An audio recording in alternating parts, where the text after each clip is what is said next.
통일교 금품 로비 의혹이 연말 전국을 강타하고 있습니다. 정기국회 마지막 본회의는 난장판 국회를 연출했고 민주당은 올해 안에 내란 전담재판부 설치법을 처리하기로 가닥을 잡은 모습입니다. 황상현 기자가 배종찬 인사이트K 소장과 함께 관련 소식 분석해드립니다.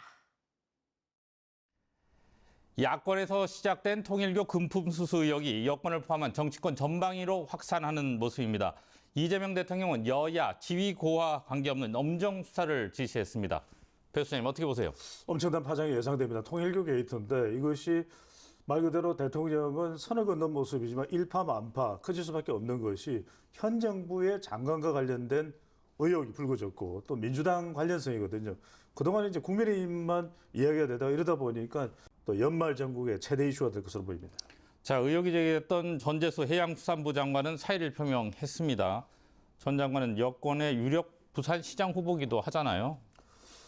출마가 용이치 않을 것으로 보입니다. 왜 그러냐면 이 여론이 금방 가라앉을 것 같지는 않고 장관직을 내려놓은 가장 큰 이유는 정부에 대한 부담, 이재명 대통령에 대한 부담 때문으로 해석이 되거든요. 그만큼 이게 PK 지역의 여론과도 직결될 수밖에 없기 때문에 더군다나 이것이 한일 해저 터널입니다. 어떤 상황이 될지 모르겠지만 출마가 쉽지는 않을 것으로 보입니다.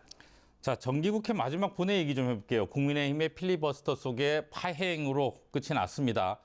인사 거부에 마이크 끄기까지 어떻게 보셨습니까?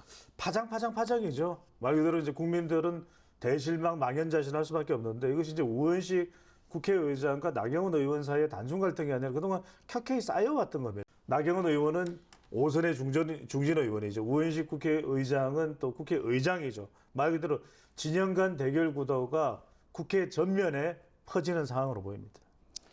민주당이 내란 전담 재판부 설치법은 연내 처리, 법 왜곡죄 신설법과 법원 행정처 처벌법은 내년으로 넘기는 쪽으로 가닥을 잡는 모습이에요?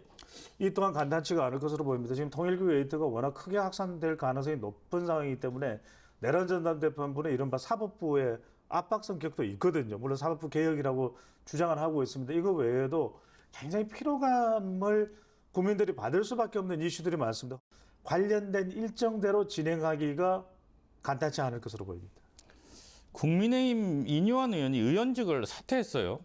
희생 없이는 변화가 없다 이렇게 밝혔는데 이 의원의 사퇴의 의미는 어떻게 해석하십니까? 썬소리 직격판으로 봐야 되겠죠. 중도층을 흡수해야 되고 당을 바꾸어서 경쟁력을 올려서 지지율을 끌어올려서 내년 지방선거에 대비해야 된다는 것이 중진들의 절박함일 수밖에 없거든요.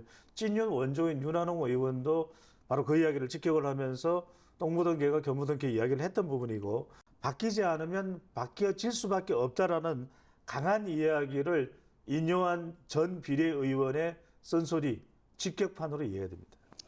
네, 못다한 얘기는 TBC 뉴스 유튜브 채널을 통해 좀 더 나눠보도록 하겠습니다. 고맙습니다. 감사합니다.